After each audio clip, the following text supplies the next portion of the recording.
এখনো ইসকনকে নিষিদ্ধ করা হয় নাই। আজ আমরা ফরিদপুরের গণসমাবেশ থেকে ঘোষণা করতে চাই, এই ইসকন নামক সাম্প্রদায়িক উগ্র জঙ্গিবাদী গোষ্ঠীকে যদি নিষিদ্ধ না করা হয়, বাংলার মাটিতে ইসকনকে অবাঞ্ছিত করতে, উৎখাত করতে যা করতে হয় আমরা নিজেরাই তা করব। মনের গহীন থেকে ব্যথাতুর হৃদয় নিয়ে অত্যন্ত দুঃখ এবং ক্ষোভ প্রকাশ করছি গতকালকের বাংলাদেশে ঘটে যাওয়া ইতিহাসের নির্মম ও বর্বরতার যে প্রতীক সংগঠিত হয়েছে। বাংলাদেশের চট্টগ্রাম জেলায় একজন আইনজীবীকে সরকারি জেলা সহকারী প্রসিকিউটর জনাব সাইফুল ইসলাম আলিফ রাহিমাহুল্লাহ এমন একজন তাজা প্রাণকে সাম্প্রদায়িক উগ্র হিন্দুত্ববাদী সংগঠন ইসকনের জঙ্গিবাদীরা নির্মমভাবে কুপিয়ে জবাই করে প্রকাশ্য দিবালোকে যেভাবে হত্যা করেছে, এই বর্বর হত্যাযজ্ঞের নিন্দা জানাই এবং এই জাতীয় হত্যাকাণ্ড এবং সাম্প্রদায়িক দাঙ্গা সৃষ্টি উস্কানিমূলক সকল তৎপরতার বিরুদ্ধে দেশবাসীকে সজাগ থাকার উদাত্ত আহ্বান জানাই। সংগ্রামী সাথী ও বন্ধুগণ,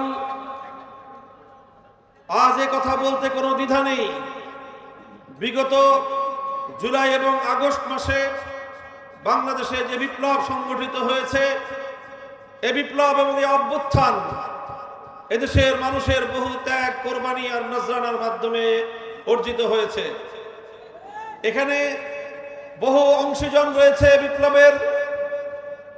জালিম স্বৈরাচারী শেখ হাসিনার 15 বছরের জুলুম এবং অত্যাচারের স্টিম রোলারে নিষ্পেষিত হয়েছে বাংলাদেশের মানুষ, অত্যাচারে নিষ্পৃষ্ট হয়েছে বাংলাদেশ এবং বাংলাদেশের রাষ্ট্রীয় সকল স্থাপনা, সকল প্রতিষ্ঠান, এমনকি গোটা বাংলাদেশের সকল অস্তিত্ব, বাংলাদেশের বিশ্ব দরবারে সমুজ্জ্বল যে ভাবমূর্তি, সব কিছুকে ম্লান করে দিয়ে বাংলাদেশকে ধ্বংসের দ্বার প্রান্তে দাঁড় করিয়ে দিয়েছিল। এই দীর্ঘ অত্যাচার, অবিচার এবং হত্যাযজ্ঞে অনেকেই ক্ষতিগ্রস্ত হয়েছে। তবে সবচেয়ে বেশি যেই শ্রেণী শেখ হাসিনা এবং তার ফ্যাসিবাদের আক্রমণের শিকার হয়েছে, শ্রেণী হিসেবে তারা সবচেয়ে বেশি হলো ইসলামী জনতা, এদেশের আলেম সমাজ। আমি সেই সকল বীর শহীদানদের সকলকে আমি শ্রদ্ধা করে স্মরণ করি, যারা বিগত স্বৈরাচারী শেখ হাসিনার 15 বছরে নানাভাবে রাষ্ট্রযন্ত্র কর্তৃক নিপীড়িত হয়েছে, নির্যাতিত হয়েছে, গুম খুনের শিকার হয়েছে, হত্যাকাণ্ডের শিকার হয়ে এক সাগর রক্ত পাড়ি দিয়ে যাদের রক্তের উপর দাঁড়িয়ে বাংলাদেশ আজ নতুনভাবে মাথা উঁচু করে দাঁড়াবার সাহস দেখাচ্ছে। সংগ্রামী সাথী ও বন্ধুগণ, 2013 সালের 5ই মে ঢাকার শাপলা চত্বরে হেফাজতে ইসলাম বাংলাদেশ আহত আল্লাহর নবীর ইজ্জত সংরক্ষণের ঈমানি দাবিতে সমবেত তাওহীদি জনতা রাতের অন্ধকারে ঘুমন্ত অবস্থায়, কেউ তাহাজ্জুদরত অবস্থায়, সম্পূর্ণ নিরস্ত্র অবস্থায় তাদেরকে বিনা কারণে উস্কানিমূলক ভাবে লক্ষ লক্ষ রাউন্ড গুলি নিক্ষেপ করে ঢাকার রাজপথ, মতিঝিলকে, শাপলা চত্বরকে রক্তে ভাসিয়ে দিয়ে হেফাজতে ইসলামের আলেম ওলামাদেরকে, এদেশের ইসলাম প্রিয় ইসলামী আন্দোলনের কর্মীদেরকে যেভাবে হত্যা করা হয়েছে, ইতিহাসে তার নজির বিরল। যদি 2013 সালে এদেশের সকল শ্রেণী এবং পেশার মানুষ ঐক্যবদ্ধ হয়ে হেফাজতে ইসলামের আলেম সমাজের পাশে দাঁড়াতো, তাহলে বাংলার ক্ষমতার মসনদে শেখ হাসিনার মতো দানব তৈরি হতো না। সেই ঘটনার সূত্র ধরে বলতে চাই, 2013 সালের এই গণহত্যার পরেও শেখ হাসিনা এবং আওয়ামী লীগকে প্রশ্রয় দেওয়ার কারণে বাংলাদেশের সুশীল নামীয় যেই শ্রেণী আওয়ামী লীগ এবং শেখ হাসিনাকে সমর্থন জুগিয়েছে, প্রশ্রয় দিয়েছে, তারাই 2024 সালে শেখ হাসিনার দানবীয় হত্যাকাণ্ড পরিচালনা করবার জন্য পরোক্ষভাবে সহায়কের ভূমিকা পালন করেছে। সেই সূত্রে আজ আমি বলতে চাই, বিগত এপ্রিল মাসের 18 তারিখ এই ফরিদপুরের মধুখালীতে আশরাফুল ইসলাম খান এবং আসাদুল ইসলাম খান নামে আমার দুই মুসলিম যুবককে যেভাবে সাম্প্রদায়িক উগ্র হিন্দুত্ববাদী গোষ্ঠী সম্পূর্ণ সুপরিকল্পিতভাবে হত্যা করেছে, যদি তখন এই হত্যাকাণ্ডের বিরুদ্ধে যথাযথ বিহিত করা হতো, যদি তার বিরুদ্ধে যথাযথ ব্যবস্থা গ্রহণ করা হতো, তাহলে গতকালকের চট্টগ্রামের এই মর্মান্তিক আইনজীবী হত্যার ঘটনা ঘটত না। গতকালকের এই ঘটনার পর আজ গোটা বাংলাদেশ হতবাক। বাংলাদেশের বিবেকবান মানুষ বাকরুদ্ধ। একটি দেশের আদালত পাড়ায় যদি একজন সরকারি আইনজীবীর জীবন নিরাপত্তা না থাকে, তাহলে বুঝতে হবে এই উগ্র সাম্প্রদায়িক গোষ্ঠী কতটা ভয়াবহ এবং কতটা দুর্বৃত্ত এবং কতটা আগ্রাসী ভূমিকায় তারা পরিণত হয়েছে। আমরা বহু আগেই সতর্ক করেছিলাম, ইসকনের বিরুদ্ধে আমরা বছরের পর বছর কথা বলেছি। এই ইসকনকে যদি, তাদের অগ্রযাত্রাকে যদি রুখে না দেওয়া যায়, বাংলাদেশের স্বাধীনতা বিপন্ন হবে। জাতি ধর্ম নির্বিশেষে বাংলাদেশের সাম্প্রদায়িক সম্প্রীতির যে স্থিতিশীল পরিবেশ, এই পরিবেশকে ওরা জাহান্নামের আগুন দিয়ে জ্বালিয়ে পুড়িয়ে ছারখার করবে। আমরা অবাক বিস্ময়ে তাকিয়ে আছি বাংলাদেশের বিচার ব্যবস্থার দিকে, সর্বোচ্চ আদালতের দিকে। এখনো ইসকনকে নিষিদ্ধ করা হয় নাই। আজ আমরা ফরিদপুরের গণসমাবেশ থেকে ঘোষণা করতে চাই, এই ইসকন নামক সাম্প্রদায়িক উগ্র জঙ্গিবাদী গোষ্ঠীকে যদি নিষিদ্ধ না করা হয়, বাংলার মাটিতে ইসকনকে অবাঞ্ছিত করতে, উৎখাত করতে যা করতে হয় আমরা নিজেরাই তা করব।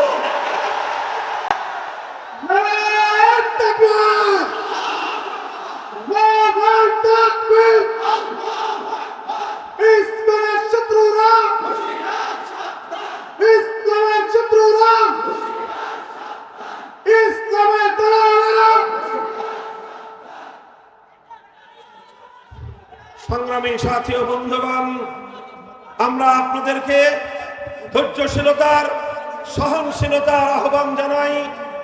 আমরা দেশবাসীকে সে আহ্বান জানাতেই থাকব।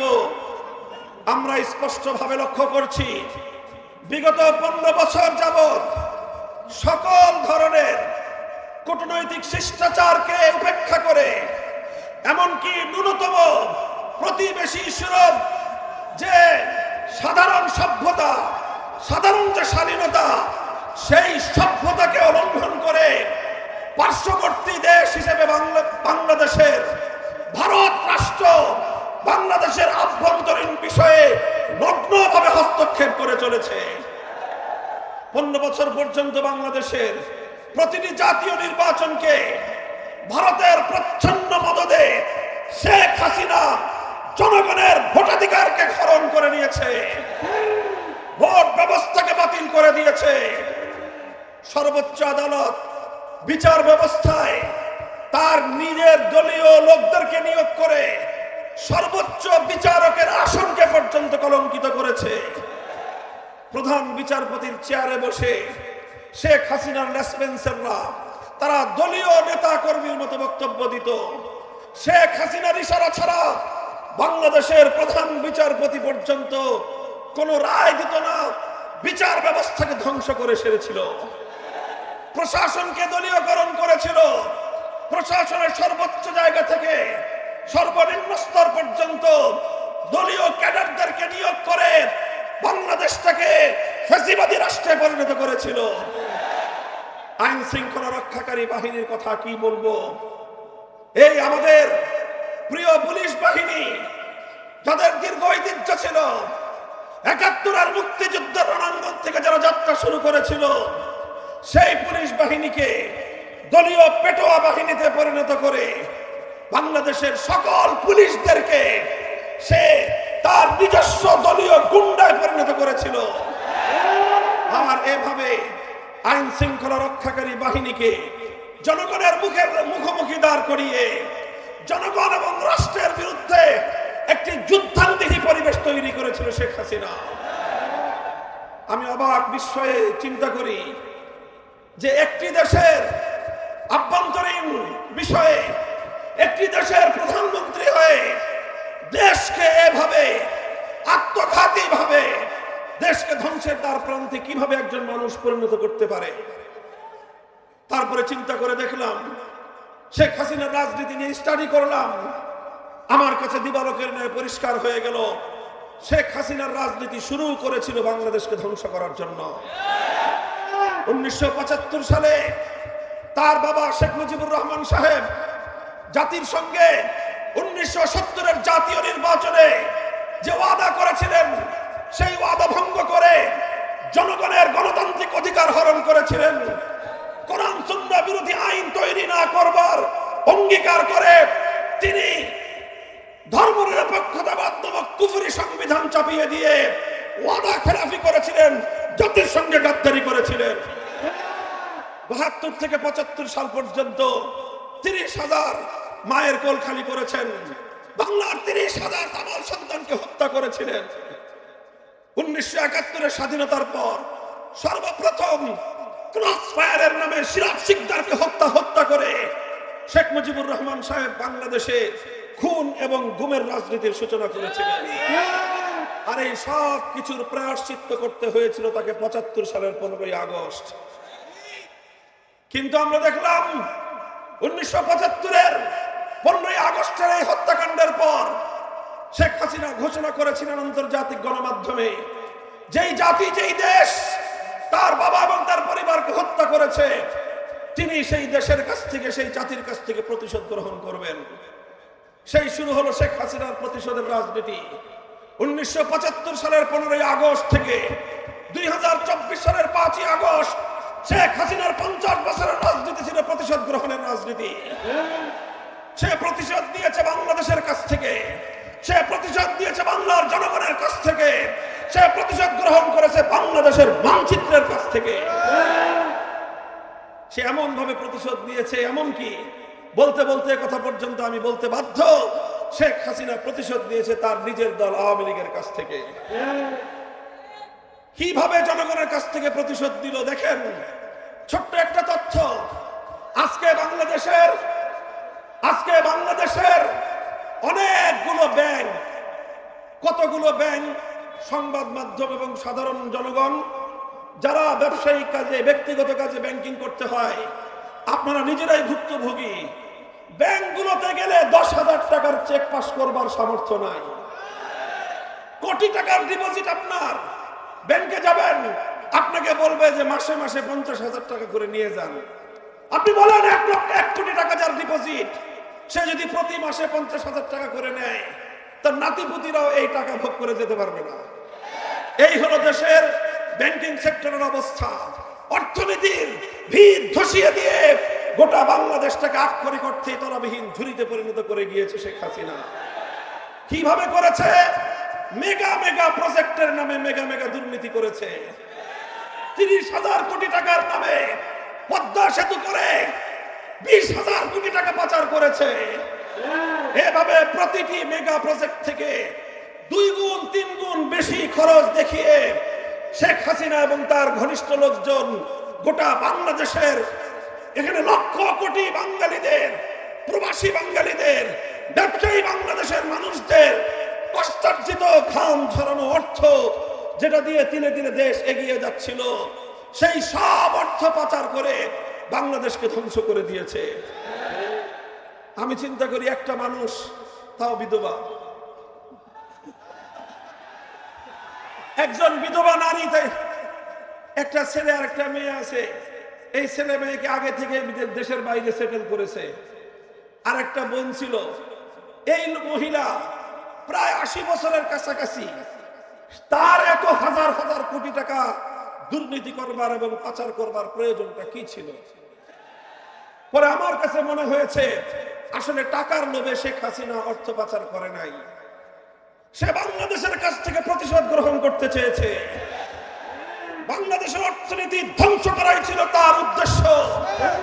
বাংলাদেশ যেন বিশ্ব দরবারে মাথা উঁচু করে দাঁড়াতে না পারে, বরং বাংলাদেশ যেন চিরদিন ভারতের করতলগত একটি অঙ্গরাজ্যের মতো থাকে, সেটাই ছিল শেখ হাসিনার রাজনীতির প্রধান কথা।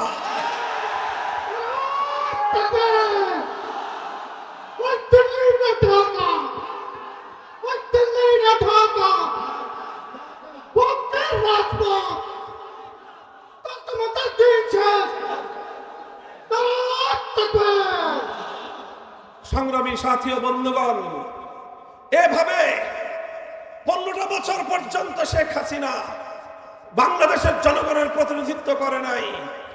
আমার কাছে তো কথা স্পষ্ট যে শেখ হাসিনা বাংলাদেশের প্রধানমন্ত্রী হওয়ার চেয়েও তার কাছে তিলকমালী মুখ্যমন্ত্রী হওয়াটাই ছিল অগ্রগণ্য। এভাবে বাংলাদেশের মানুষের ভোটাধিকার, বাংলাদেশের আইন শৃঙ্খলা রক্ষাকারী বাহিনী, বাংলাদেশের প্রশাসন, বাংলাদেশের অর্থ ব্যবস্থা সব কিছু ভেঙে গুড়িয়ে দিয়ে বাংলাদেশের চির উন্নত শিরকে ধুলোয় মিশিয়ে দেওয়াই ছিল তার এবং তার প্রভুদের রাজনীতির মূল কথা। আজ শেখ হাসিনা এবং তার ফ্যাসিবাদী সরকারের পতনের পর যখন বাংলাদেশ আবার ঐক্যবদ্ধ হয়ে ঘুরে দাঁড়াবার প্রয়াস শুরু করেছে, বাংলাদেশের অর্থনীতি যখন আবার তিল তিল করে দানা বাঁধতে শুরু করেছে, বাংলাদেশ যখন আবার ঐক্যবদ্ধভাবে সামনের দিকে অগ্রসর হওয়ার জন্য একটি ট্র্যাকে ওঠার চেষ্টা করছে, বারবার সেই পতিত ফ্যাসিবাদী স্বৈরাচারী সরকার এবং তার অভিভাবকরা, তার প্রভুরা দেশের সীমান্তের বাইরে থেকে আমার বাংলাদেশের অভ্যন্তরে অস্থিতিশীলতা সৃষ্টি করে, দেশের মধ্যে গোলযোগ সৃষ্টি করে আবার তারা ক্ষমতার মসনদে ফিরে আসবার দিবাস্বপ্ন দেখছে। আমরা বলতে চাই পরিষ্কার, আজকে ভারতকে লক্ষ্য করে নাম নিয়েই আমাদেরকে কথা বলতে হয়। বিগত 6 মাসে অনেক চেষ্টা করেছো, বানের পানি ছেড়ে দিয়ে বাংলার মানুষকে তুমি পানিতে ডুবিয়ে মারার চেষ্টা করেছো। বাংলাদেশের মানুষ বন্যার পানিতে দাঁড়িয়ে তারা হাতে হাত রেখে আর ঐক্যবদ্ধ হয়েছে। এবার তুমি ইসকনকে নিয়ে দিয়ে বাংলাদেশের অভ্যন্তরে হিন্দু মুসলিম দাঙ্গা বানাতে চাও। আমরা পরিষ্কার ভাষায় বলি, সংখ্যালঘু হিন্দু ধর্মাবলম্বী যারা সম্প্রীতিতে বিশ্বাসী, আপনারা নিজ নিজ জায়গায় শান্তিপ্রিয় ভাবে থাকুন। আপনারা যে কোনো নিরাপত্তাহীনতা বোধ করবেন, বাংলাদেশের রাষ্ট্র, আইন শৃঙ্খলা রক্ষাকারী বাহিনী, প্রশাসন আপনাদেরকে নিরাপত্তা দিবে। যদি সেক্ষেত্রে নিরাপত্তা ব্যবস্থার কোন অপ্রতুলতা আপনারা যদি অনুভব করেন, পার্শ্ববর্তী ওলামায়ে কেরাম, মসজিদের ইমাম সাহেবান, মাদ্রাসার হুজুররা, হেফাজতে ইসলাম বাংলাদেশ, বাংলাদেশ খেলাফত মজলিস সহ ইসলামী জনতার কাছে আপনারা শুধুমাত্র একটু সংবাদ দিবেন, দেখবেন এদেশের সম্প্রীতি রক্ষা করবার জন্য, জনগণের জান মাল ইজ্জত আব্রুর নিরাপত্তা নিশ্চিত করার জন্য যে কোনো ত্যাগ স্বীকার করতে আমরা প্রস্তুত থাকবো।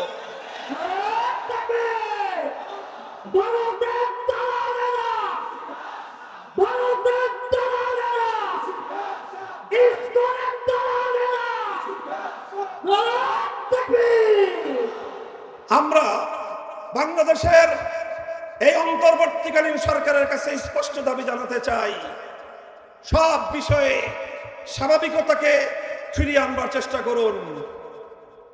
ভারতে সংখ্যালঘু হিসেবে মুসলমানরা যেই অধিকার থেকে বঞ্চিত হচ্ছে, ভারতে হিন্দুদের বিপরীতে মুসলমানদের তাদের জনসংখ্যার যে অনুপাত, সেই অনুপাতে ভারতের রাষ্ট্র কর্তৃক প্রদত্ত সরকারি সুযোগ সুবিধা এবং চাকরি বাকরিতে কত % মুসলমান সেখানে নিয়োজিত, আর পক্ষান্তরে বাংলাদেশে সংখ্যালঘু হিন্দু ধর্মাবলম্বীদের সংখ্যানুপাতিক অনুপাত হিসেবে তারা কত % বাংলাদেশের সরকারি সুযোগ সুবিধা, চাকরি বাকরির সুবিধা ভোগ করছে, বিষয়গুলো জাতির সামনে স্পষ্ট করুন। আমি এ কথা বলি না যে ভারত যেহেতু সংখ্যালঘু মুসলমানদেরকে তাদের প্রাপ্য অধিকার থেকে বঞ্চিত করেছে, কাজেই তার প্রতিশোধ নিতে বাংলাদেশের হিন্দুদেরকে প্রাপ্য অধিকার থেকে বঞ্চিত করা হবে, এই ধরনের সাম্প্রদায়িক কোন দাবি অতীতে আমরা করি নাই, আজও করছি না, ভবিষ্যতেও আমরা করব না। আমাদের স্পষ্ট কথা, সকলের সঙ্গে ইনসাফপূর্ণ আচরণ করুন। যদি বৈষম্য থেকে থাকে, যদি এমন থেকে থাকে যে শুধু হিন্দু ধর্মাবলম্বী হওয়ার কারণে ভারতের আশ্রয়ে প্রশ্রয়ে ভারতের এজেন্ডা বাস্তবায়ন করার জন্য নানাভাবে তাদেরকে পদায়ন করা হয়ে থাকে, তাহলে এখানে ষড়যন্ত্রের আভাস খুঁজে পাই আমরা। অবশ্যই হিন্দু ধর্মাবলম্বী হিসেবে সংখ্যালঘুদের, বৌদ্ধ ধর্মাবলম্বী হিসেবে সংখ্যালঘুদের, খ্রিস্ট ধর্মাবলম্বী হিসেবে খ্রিস্টানদের প্রত্যেকের যার যার অধিকার নিশ্চিত করা হবে। এমনকি আমি এটাও বলি, সংখ্যালঘু হিসেবে মুসলিমদের থেকে তাদেরকে কিছুটা নিরাপত্তা এবং সুযোগ সুবিধা বেশি দেওয়া হোক, এতে আমরা কোনো ক্ষোভ প্রকাশ করব না। কিন্তু যদি আরেকটি দেশের এজেন্ডা বাস্তবায়ন করার জন্য যারা বাংলাদেশকে নয় ভারতকে নিজেদের প্রধান আশ্রয় হিসেবে মনে করে, তাদেরকে মাধ্যমে যদি আমার বাংলার অভ্যন্তরে বিশৃঙ্খলা সৃষ্টির পায়তারা করা হয়, আর সেই বিশৃঙ্খলাকারীদেরকে যদি আপনারা প্রতিরোধ করতে না পারেন, প্রতিরোধ করতে ব্যর্থ হন, জনগণ নিজেরাই প্রতিরোধের জন্য প্রতিরোধ যুদ্ধ করবে।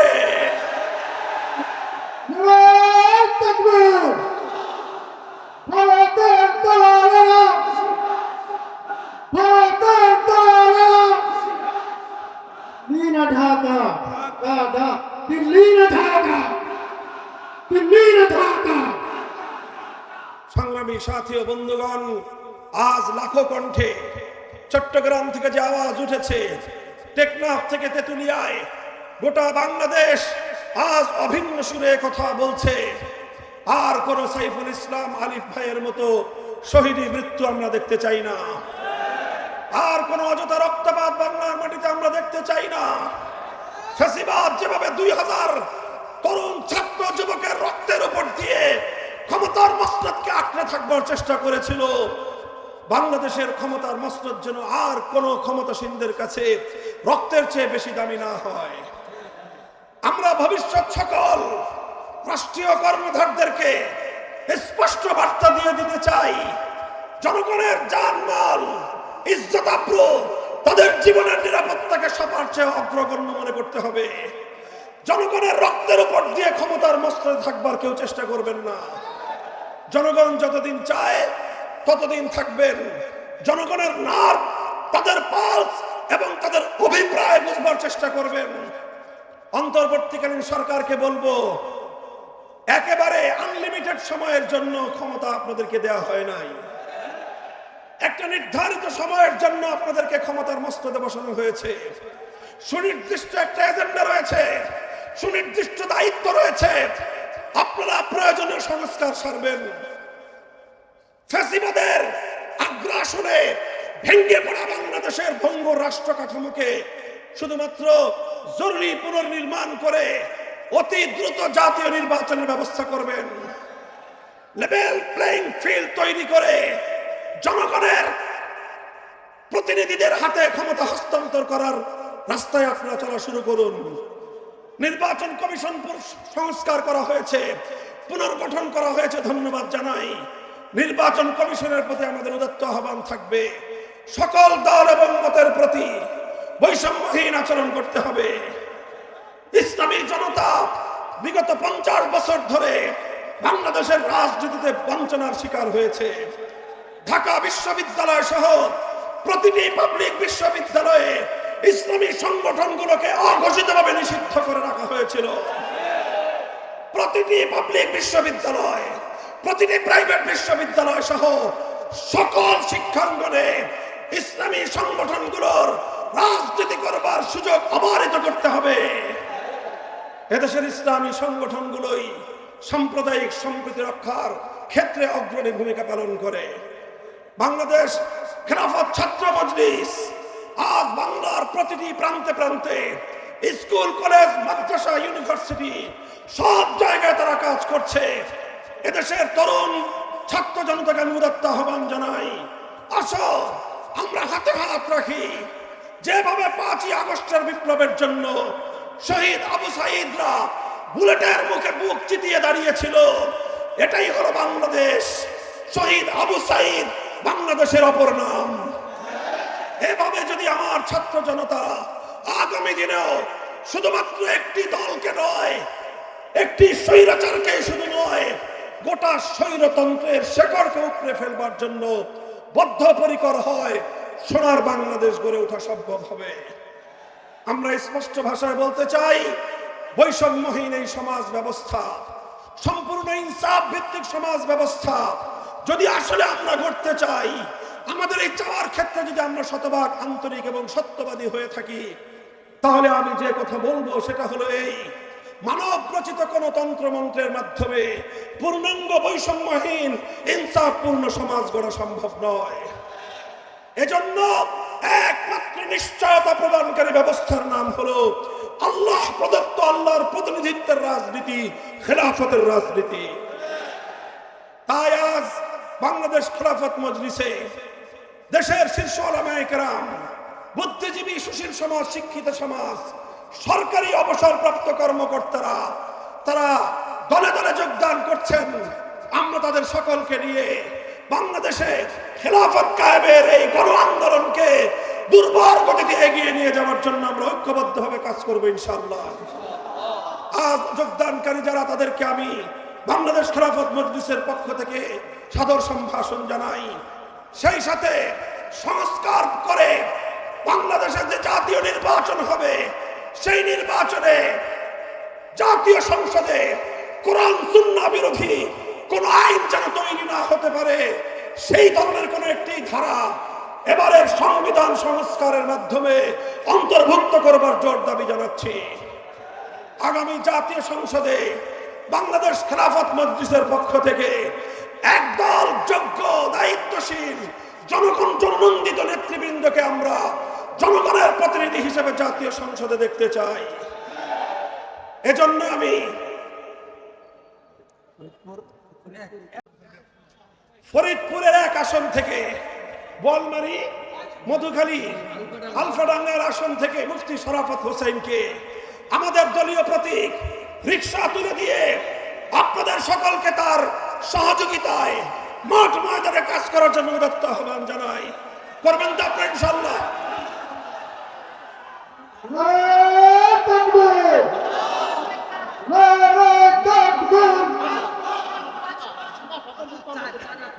ফরিদপুর 4 ভাঙ্গা ভদ্রাসন সদরপুর আসন থেকে মিজানুর রহমান মোল্লা সাহেবকে রিকশা প্রতীক হাতে তুলে দিয়ে ইনশাআল্লাহ আপনাদের সকলের কাছে তার প্রতি সহযোগিতার হাত মাঠে ময়দানে কাজ করার উদাত্ত আহ্বান জানাই। আপনারা থাকবেন তো ইনশাআল্লাহ? ইনশাআল্লাহ ইসলামী বিপ্লবের যে গণজোয়ার সৃষ্টি হয়েছে, এদেশের সকল ইসলামপন্থীরা আমরা হাতে হাত রেখে আগামীর বাংলাদেশ একটি সাম্রাজ্যবাদ বিরোধী বাংলাদেশ হিসেবে গড়ে তুলব। কোন বিদেশি আধিপত্যবাদী শক্তির আধিপত্য বাংলাদেশে চলবে না। আগামীর বাংলাদেশ হবে ইসলামের বাংলাদেশ, আগামীর বাংলাদেশ হবে খেলাফতের বাংলাদেশ।